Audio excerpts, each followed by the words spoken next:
Hello, héros, héroïne du Nouveau Monde. Tu peux te rendre compte actuellement de l'influence des narrations et puis de leur impact aussi sur le quotidien, sur la vie de chacun et sur sa représentation du monde.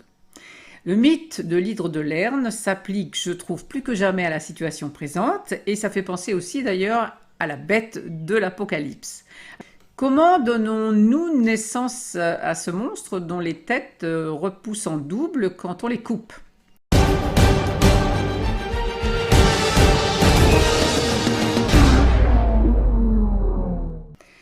Je suis Elisandre du blog Le Royaume Amoureux et je t'accompagne à créer ton nouveau futur, à laisser émerger la véritable histoire de ton être. Je pratique le coaching narratif dans le miroir des contes merveilleux et des mythes. Alors, nos anciens ont-ils imaginé ces histoires à dormir debout que sont les mythes et les contes? Question donc. Ils ont avant tout tenté de donner des clés de compréhension universelle destinées à éviter les pièges qui se présentaient à eux, en fait. Des clés de sagesse, en sorte, qui servent à la postérité. Car les images, les métaphores des contes et des mythes sont éternelles. Et même mieux, elles sont hors du temps linéaire. Elles peuvent ainsi s'adresser à la profondeur en nous, à notre part immuable, au socle en fait de notre être éternel. Les contextes culturels changent alors, mais le message reste indemne à celui ou celle, bien sûr, qui accepte de le ressentir et qui ne se contente pas de balayer d'un revers de main un langage jugé alors archaïque ou mensonger, alors qu'il est du registre du symbolique et de l'archétypal. Et je te conseille d'ailleurs la lecture de cette vidéo pour connaître les différentes approches de la connaissance. Alors je choisis aujourd'hui de te parler de l'hydre de Lerne. Eurysthée, commandée par Héra, l'épouse de Zeus, a demandé à Héraclès, Hercule, de tuer l'hydre de Lerne, ce monstre né de Typhon et Échidna. Il s'agit donc là du deuxième des travaux d'Hercule. Le monstre au corps de serpent avait de multiples têtes, 5 ou 9 selon les uns, 100 selon d'autres, peu importe. Son haleine empoisonnée dissuadait quiconque de l'attaquer et sa tête centrale était immortelle, dit-on. Et quant aux autres têtes, chaque fois que l'on coupait l'une d'entre elles, eh bien, il en repoussait plusieurs. L'hydre habitait dans un marais non loin de Lerne, dans le Péloponnèse. Cette région, fertile et sacrée à la fois, vivait dans la terreur de l'hydre dont le repère se trouvait sous un platane, au bord des marais sans fond de Lerne.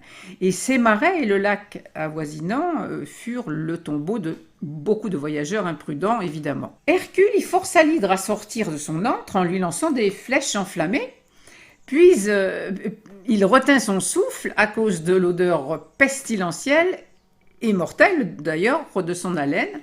Il commença à lui écraser ses nombreuses têtes avec sa massue ou alors à les couper avec une épée, mais le monstre s'enroula autour de ses pieds pour essayer de le faire tomber.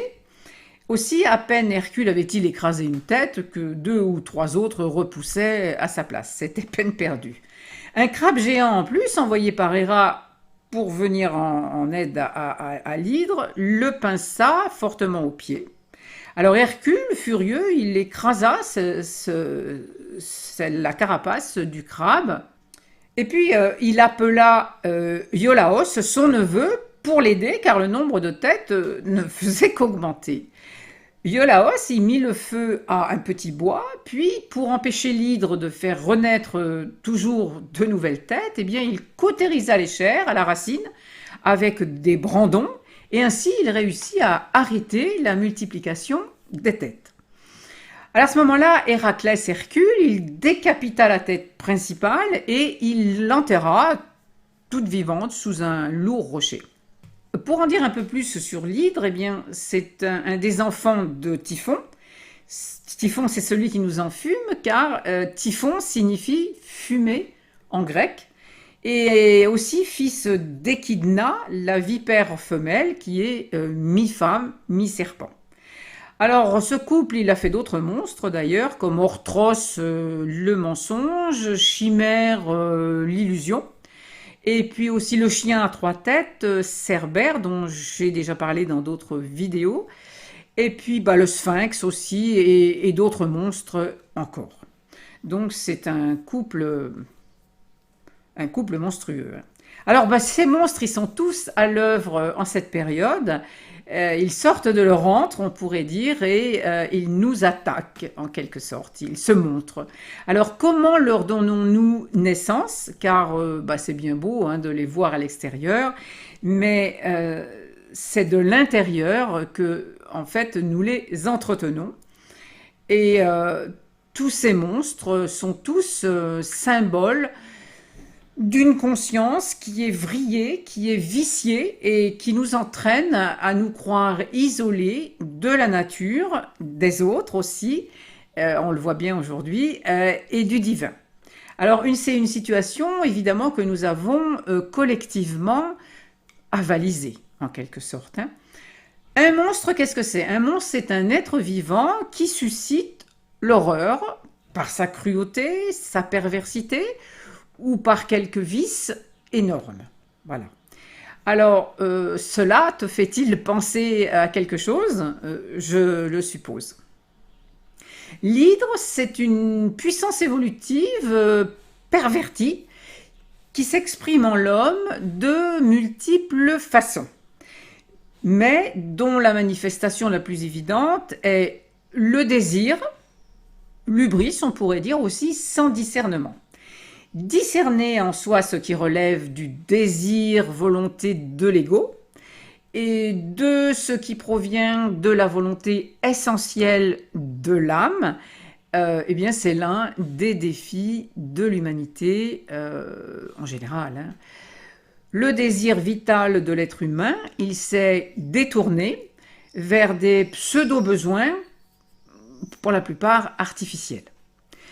Le choix, orienté par l'ego, et il est accompagné d'une projection sur l'extérieur, et puis en même temps d'une certaine impatience, de la fébrilité, alors que le choix de l'âme, lui, à l'inverse, il s'accompagne de paix, de tranquillité et de joie même, et il s'envisage sans impatience.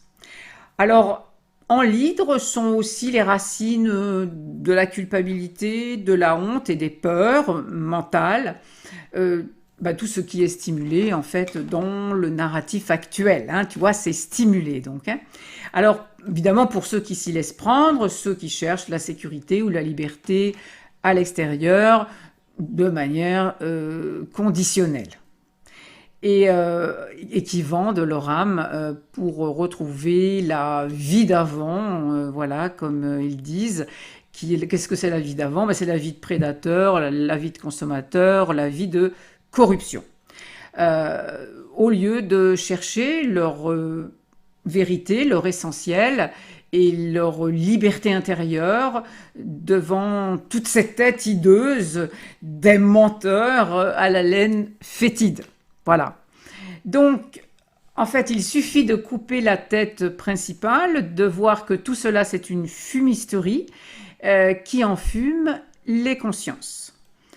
Et alors, on peut poser la question, comment te laisses-tu encore corrompre toi-même? Donnes-tu la priorité, la souveraineté à ton âme ou ton ego peut-il se corrompre en fait hein. Car si la corruption explose en ce monde actuellement, eh bien c'est tout simplement que nous l'autorisons. Alors c'est à chacun évidemment de retrouver sa probité, sa dignité, son honneur, d'être un héros en quelque sorte. Hein. Voilà, si tu veux aller plus loin dans la vérité, dans ta vérité, et puis connaître le vrai désir de ton âme, eh bien tu as sous la vidéo des propositions et notamment la proposition de l'aventure héroïque en individuel pour libérer la puissance de ta légende personnelle. Voilà. Eh bien, si tu m'écoutes jusque-là et que cette vidéo t'a apporté, merci de la liker et de la partager. Et puis, à bientôt dans une autre vidéo.